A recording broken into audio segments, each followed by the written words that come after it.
अस्सलाम वालेकुम नाज़रीन, मैं हूं अखलाक अहमद ख़ान। CID न्यूज़ अब के एक और स्पेशल प्रोग्राम के साथ आपकी खिदमत में हाज़िर हूं। आज का मौजू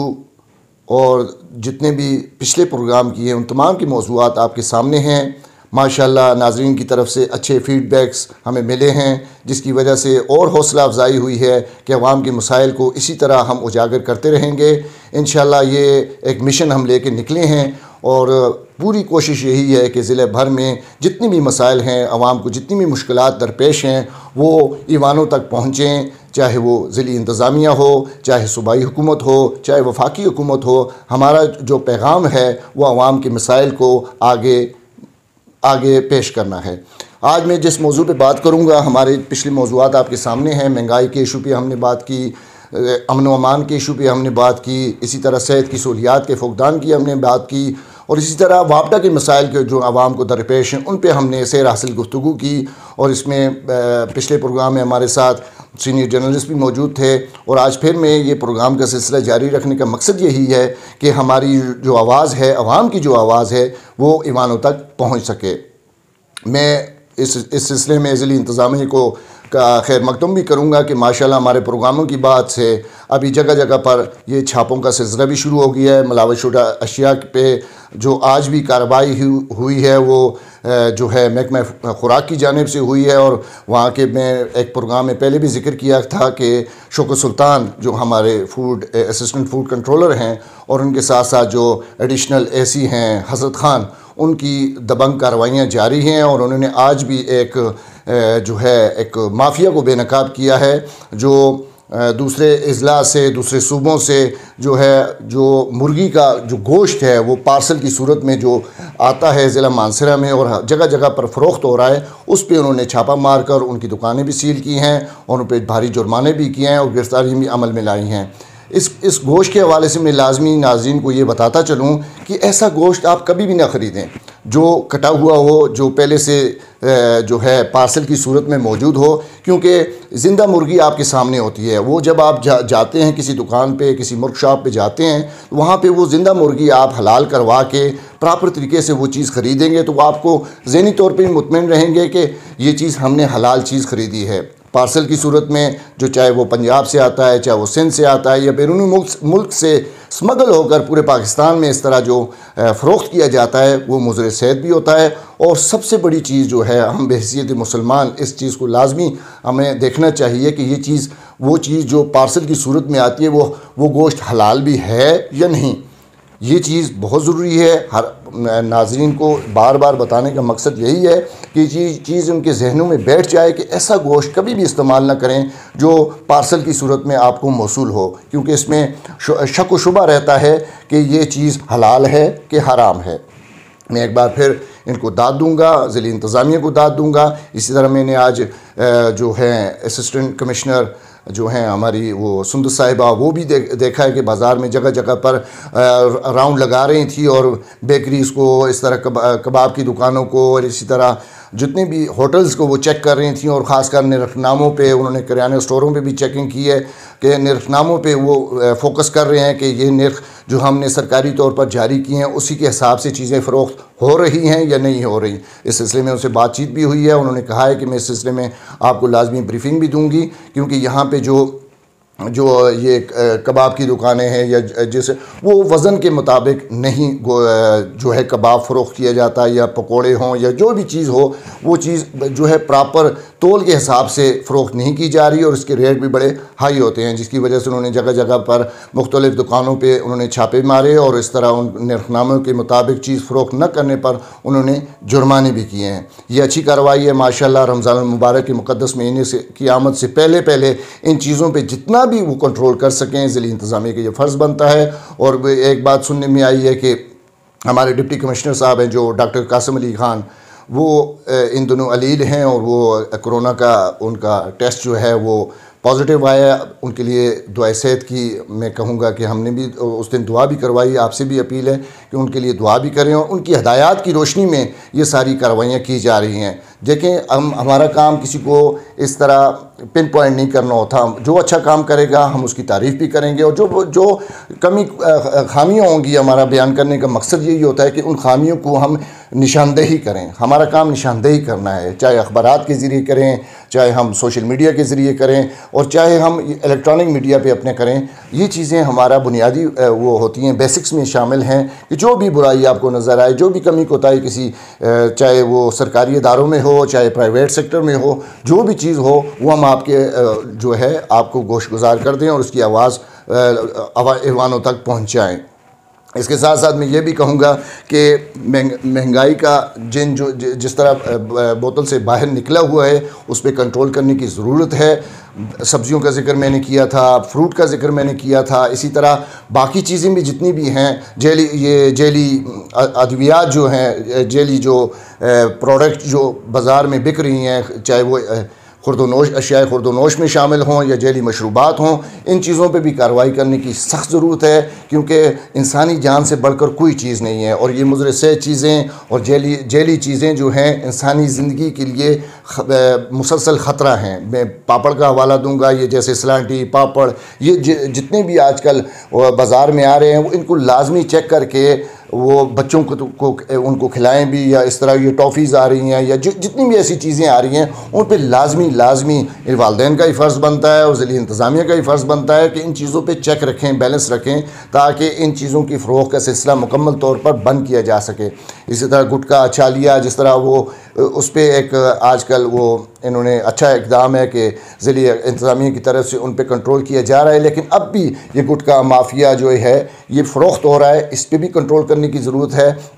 और उसके साथ साथ ये भी कहूँगा कि इसी तरह के जितनी भी अशिया खुर्दनोश हैं उन पे लाजमी इन चीज़ों पे हर रोज़ तवज्जो देने की ज़रूरत है। जिस तरह दूध में मिलावट का मैंने कहा था, दूध दही में मिलावट होती है, पाउडर का इस्तेमाल होता है, वो भी इंसानी जिस्म के लिए इंतहाई मुज़र सेहत है, तो उसको भी कंट्रोल करने की ज़रूरत है। और जिस तरह भी बाज़ार में फ़रोख्त किया जा रहा है, इस पर मुख्तलिफ़ दूसरे सूबों से भी लोग आकर इन दूध और दही की जो है प्रोडक्ट को वो बेच रहे हैं, तो महकमा खुराक का ही फ़र्ज़ बनता है। इसी तरह जितने दीगर महकमे हैं, ख़ासकर वो हलाल फूड अथॉरिटी एक महकमा हमारा बना था, उसकी कारकर्दगी शुरू दिनों में तो नज़र आई थी हमें, बड़े बड़े उन्होंने जुर्माने किए, लोगों को डराया, सारा कुछ किया, लेकिन उसके बाद उनकी कार्रवाई बिल्कुल ज़ीरो होती नज़र आ रही है। एक सवाए महकमा खुराक के ये असिस्टेंट फूड कंट्रोलर के, बाकी हमें ऐसा कोई भी ऐसा बंदा नज़र नहीं आता जो इन चीज़ों पर चेक रख सके, छापे मार सके। हलाल फूड अथॉरिटी का तो काम ही यही है कि बाज़ार में फ़रोख्त आने वाली चीज़ों को ये देखें कि वो चीज़ें हलाल भी हैं या नहीं हैं, चाहे इसमें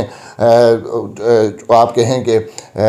अशिया खुर्दनोश हों या जो भी चीज़ यहाँ पे फ़रोख्त हो रही है, उसका मेन जो पर्पज़ है इस हलाल फूड अथॉरिटी का, वो मेन पर्पज़ यही है कि लोगों तक ये चीज़ इल्म हो जाए कि ये चीज़ हम हलाल खा रहे हैं या हराम खा रहे हैं। अल्हम्दुलिल्लाह एक इस्लामी मुल्क में अगर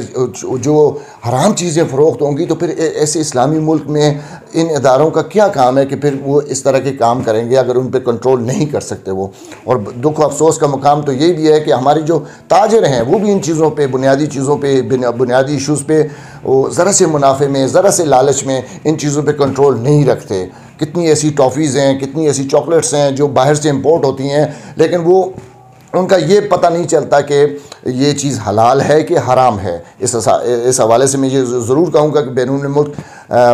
काफ़ी अर्सा में रहा हूँ, वहाँ पे भी हम जो दूध का पैकेट भी होता था तो उस पर हलाल जब तक लिखा ना होता था तो हम वो चीज़ हम वो इस्तेमाल ही नहीं कर सकते वो दूध को, क्योंकि दूध में भी ऐसे जानवरों का दूध भी बैरून मुल्क में ममालिक में, जो ख़ासकर गैर इस्लामी ममालिक में, वो दूध जो फ़रोख्त होता है वो हराम होता है, वो दूध भी हलाल नहीं होता। तो इसलिए मैं हुकूमत से सूबाई हुकूमत से और ख़ासकर ये जो है हमारी जो हलाल फूड अथॉरिटी है, इसको मैं इनसे ज़रूर कहूँगा कि इन चीज़ों पे लाजमी गौर करें और अशिया खुर्दनोश के साथ साथ दूध दही पे भी लाजमी कंट्रोल करें कि दूध जो अगर दूसरे सूबों से आता है वो कहाँ से आता है, उसको भी चेक रखें, उसको भी इस तरह की इनको लेबॉर्ट्रीज़ में ले जाकर इनको टेस्ट किया जाए ताकि ये दूध की, ताकि ये इसमें मुज़र सेहत ना हो कि पाउडर का इस्तेमाल या दूसरी चीज़ें इसमें इस्तेमाल करके इन चीज़ों की, क्योंकि दूध की स्टोरेज को आप घर में कितने दिन रख सकते हैं दूध का इस्तेमाल मेरे ख्याल में 1 दिन 2 दिन होता है। लेकिन जो आजकल ये खुले दूध के सूरत में आप ये महीना महीना जो दूध पड़ा रहता है, तो आखिर इनमें ऐसा कोई केमिकल मिलाते हैं जिसकी वजह से ये दूध, इसकी समझ नहीं आती कि इसमें क्या चीज़ मिली हुई है। इन चीज़ों को भी देखना लाल फूड अथॉरिटी का काम है। और उसके साथ साथ ये पैकेट के दूध भी आ रहे हैं, इसमें भी देखा जाए कि ये चीज़ जो है वो पास शुदा भी है या वैसे ही कोई इसको सेल कर रहा है, क्योंकि इतनी प्रोडक्ट आ गई अभी जैसे पैकेट के दूध में भी इसके इश्तहारात तो बड़े बड़े चलते हैं और बड़ी बड़ी चीज़ें भी होती हैं, लेकिन मैं फिर कहूँगा कि दूध की एक लिमिट होती है, उसके ख़राब होने की एक लिमिट होती है। कोई यहाँ पे मार्केट में आप देखें कि वो दूध की जो चीज़ें होती हैं उन पे भी वो तारीखें काट के, जो एक्सपायरी डेट होती है उसको काट के नई तारीखें डाल दी जाती हैं। तो मैं जो है ज़िली इंतज़ामिया के फ़र्ज़ बंद है कि इन चीज़ों को कंट्रोल करें, इन चीज़ों पे जितना भी चेक रख सकें, जितना भी इन पे कंट्रोल सकें वो कम होगा, क्योंकि इंसानी ज़िंदगी से बढ़कर कोई चीज़ अहमियत की हामिल नहीं होती। यहाँ ये भी कहता चलूँगा कि मानसरा शहर का सबसे बड़ा जो मसला है, सबसे बड़ी जो चीज़ है वो पीने का साफ़ पानी है। इस सिलसिले में कई हमारे साफ़ी बरादरीन भी इस तरह वक्तन फ़क्तन लिखते भी रहते हैं, अखबारात में आप पढ़ते रहते होंगे, इसी तरह आपने चैनल पे देखा होगा, सोशल मीडिया पे इस पे काफ़ी बातचीत हुई है। लेकिन ये मसला जो है अभी तक हल तलब है। आज अरसा दराज से मैं सुन रहा हूँ कि फ़लाँ जायका का फ़ंड आ गया, फ़लाँ आ गया, अरबों रुपए का फ़ंड आ गया, ये आ गया, वो आ गया, लेकिन आज तक इस पर कोई ऐसा काम नहीं किया जा सका जिससे आवाम मुतमईन हो सके। आप अस्पतालों की हालत देख लें, इसमें सबसे ज़्यादा मरीज़ जो हैं मैदे के अमराज में मुब्तला होते हैं, उनको गुर्दों की मसाइल का सामना दरपेश होता है, पित्ते के मसाइल का सामना, और जो जितनी भी वो हेपेटाइटिस है, दूसरा तीसरा जितने भी अमराज हैं, जिगर की बीमारियां हैं, ये सारी जो हैं पीने के साफ़ पानी ना होने की वजह से ये दिन ब दिन फैलती जा रही हैं। मैं इस हिसाब से इस तरह कहूँगा कि हमारे डिप्टी कमिश्नर साहब ख़ुद डॉक्टर हैं, वो भी चेक कर सकते हैं कि अस्पताल में, और जो हमारे MS है उनसे भी पूछा जा सकता है कि यहाँ अस्पताल में सबसे ज़्यादा मरीज़ कौन से आते हैं। हमारे यहाँ एक तो मसला ये है कि हमारे किंग अब्दुल्ला की हालत भी आप सब लोगों के सामने ही है, जो भी है। और मैं एक इशू पहले भी इसको कई दफ़ा मैं रेस कर चुका हूँ कि हमारे जो यहाँ पे सबसे ज़्यादा जो मरीज़ हैं वो गुर्दे के अमराज में मुब्तला होते हैं। गुर्दों के अमराज के लिए यहाँ सर्जन तो बैठे हैं, हैरान कुन तौर पर हमारे किंग अब्दुल्ला टीचिंग अस्पताल में सर्जन तो बैठे हैं, लेकिन आज तक इसमें कोई डायलिसिस सिस्टम यहाँ पे शुरू नहीं किया जा सका। मैंने कितनी दफ़ा अपने MNAs को भी कहा कि आप अपने तौर पे अपने तय जो हैं ये डायलिसिस सिस्टम जो है यहाँ पे अस्पताल में 3-4 मशीनें ला के रखते हैं, तो यह जो जितनी भी हमारी ये 18 लाख की आबादी है, या इसके साथ मुंसलिक जो है ज़िला तोरगर है, ज़िला बडग्राम है, वहाँ के जो मरीज़ आते हैं उनको, ताकि ये डाखाना की सूरत ना बने कि एक मरीज़ आया, उसको किंग अब्दुल्ला आया, उसको फ़ौरन शिफ्ट कर दिया अयूब मेडिकल कॉम्प्लेक्स में। खुदा रहा इन चीज़ों पे ध्यान देकर यहाँ डायलिसिस सिस्टम का वो बना लें, ताकि यहाँ जो भी मरीज़ आते हैं वो अपने गुर्दों की सफाई के लिए जो आते हैं उनके लिए यहाँ पे ये आसानी हो सके। तो बात हो रही थी पीने के साफ़ पानी की। पीने के साफ़ पानी पे जायका के प्रोग्राम बने, इससे पहले कितनी जाने कितनी हम ये सुनते रहे कि अरबों रुपए आ गए हैं, ये स्कीम शुरू होगी, वो स्कीम शुरू होगी, लेकिन अभी तक कोई ऐसी ठोस हिकमत अमली वज़ा नहीं की जा सकी, ना कोई ऐसा ठोस मंसूबा बनाया जा सका है कि जिसकी वजह से शहर के लिए पानी की जो है तरसील मुमकिन हो सके और साफ़ पानी की तरसील मुमकिन हो सके। जो यहाँ पे कोटके से आ रहा है पानी, और वो मैं हैरान हूँ कि वो आज मेरे ख्याल में उसके 28 या 30 साल गुजर चुके हैं, वही पुरानी पाइपलाइनें हैं, जिसकी वजह से वही उन्हीं बोसीदा पाइपलाइनों के ज़रिए जो मेन सीवरेज जो हमारी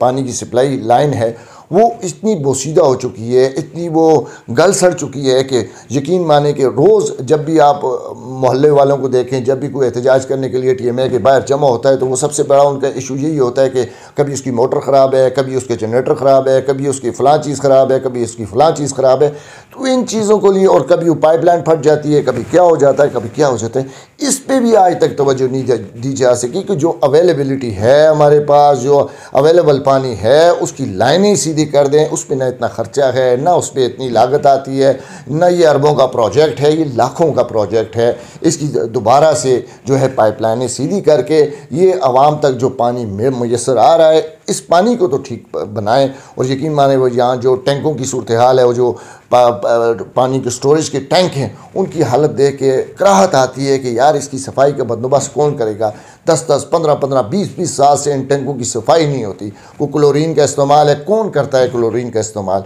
इन चीज़ों पे बिजली इंतज़ामी को तवज्जो देने की ज़रूरत है। TMA को मैं कहूँगा कि हमारे जो TMO साहब हैं उनको भी कहूँगा कि खुदा रहा एक दफ़ा आप विज़िट तो कर लें, अपने टैंकों का विज़िट कर लें। अपने MPAs को कहूँगा, अपने MNAs को कहूँगा कि इन टैंकों का विज़िट कर लें कि वहाँ के कितनी अरसे से सफाई नहीं हुई है। वहाँ जो लाइनमैन भी बैठे होते हैं, सारा कुछ बैठे होते हैं, लेकिन इसकी प्रॉपर सफाई आज तक इन्होंने, जब से ये चीज़ें टैंक बने हैं, इनकी सफाई का अमल शुरू नहीं किया जा सका। इसी तरह ये भी कहूँगा कि इस पानी को, जब ये पानी जो भूतखट्टा का पानी मिलता है इसमें, इसकी वजह से जो कोटके का साफ़ पानी है, ये पानी मिल के जो है ना इसको गदला करता है, जिसकी वजह से आवाम तक वो पानी पहुंचता है जो इंतहाई मुज़र सेहत है। और मैंने कितनी यहाँ पूरे मैंने बल्कि हर मोहल्ले में देखा है कि वो शाम को गाड़ियाँ लेके कभी दारा में वो जाके वो पानी वहाँ से भरते हैं, कभी वो कहीं और किसी जगह से जाके पानी,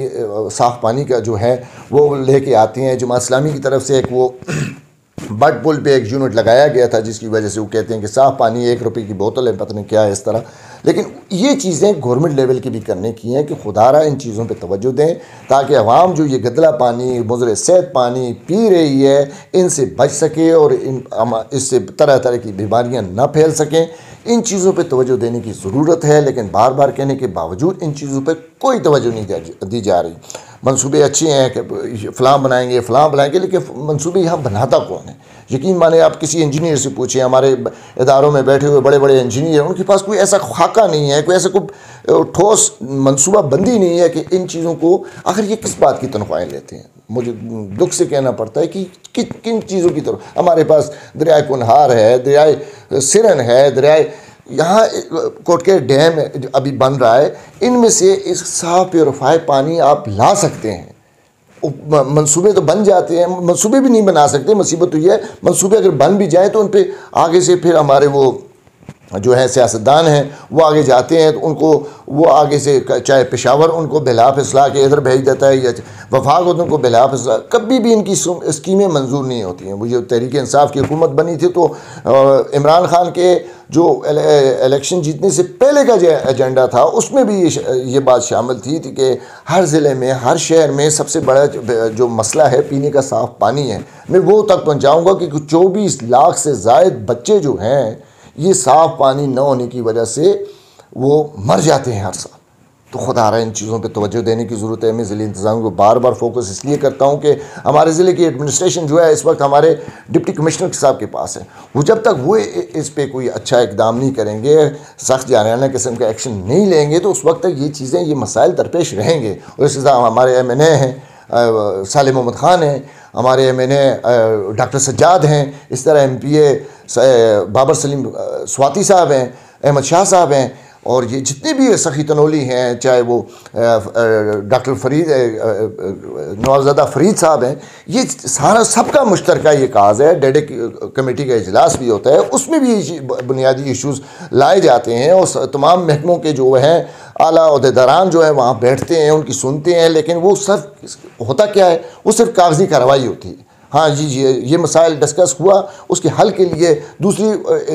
जो डेडे के इजलास है उसमें कोई ये नहीं होता कि हमने कोई पेशरफ्त भी की है। तो खुदा रहा इन चीज़ों से फाइल वर्क से बाहर निकलें, अमली तौर पे कोई ऐसा काम करें ताकि आवाम को ये सहूलत मैसर आ सके, और जो बुनियादी इंसानी बुनियादी ज़रूरत है पीने का साफ़ पानी, वो तो इनको तरीके से मिल सके। पानी पे तवज्जो जितनी भी दी जा सके वो कम है ना, क्योंकि ये मसाइल जो हैं आवाम के मसाइल हैं। इन्हीं मसाइल पे बात करने के लिए हम इस तरह आवाज़ क्यों उठाते हैं कि ताकि हमारा मकसद ये नहीं है कि हम किसी को इस तरह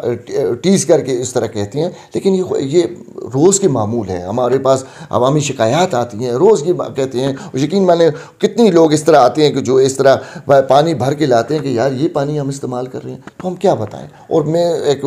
अजीब बात यहाँ ये भी कहूँगा कि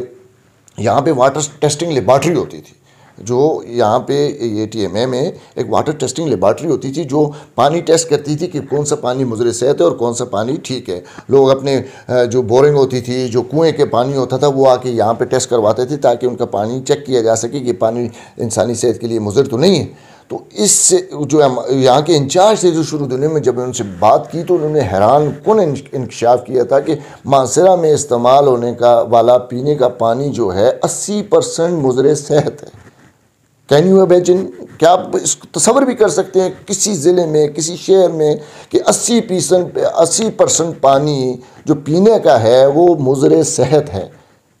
लेकिन इसके बावजूद आज तक किसी के कानों पे जूं नहीं रेंग रही कि इस अहम इशू पर कोई आगे बात भी कर सके और इसको अपने असम्बली के फ्लोरों पे भी बयान कर सके और जो है आगे ज़िली इंतज़ामिया हरकत में आ सके। आज तक कुछ भी नहीं हुआ। यकीन माने अभी भी आप जाके देख सकते हैं कि टैंकों की हालत देख लें, वो जो मेन सप्लाई लाइन का कहा है उस पर भी देख लें, आज तक कोई तवज्जो नहीं सकी। इसी के साथ हम अपने प्रोग्राम का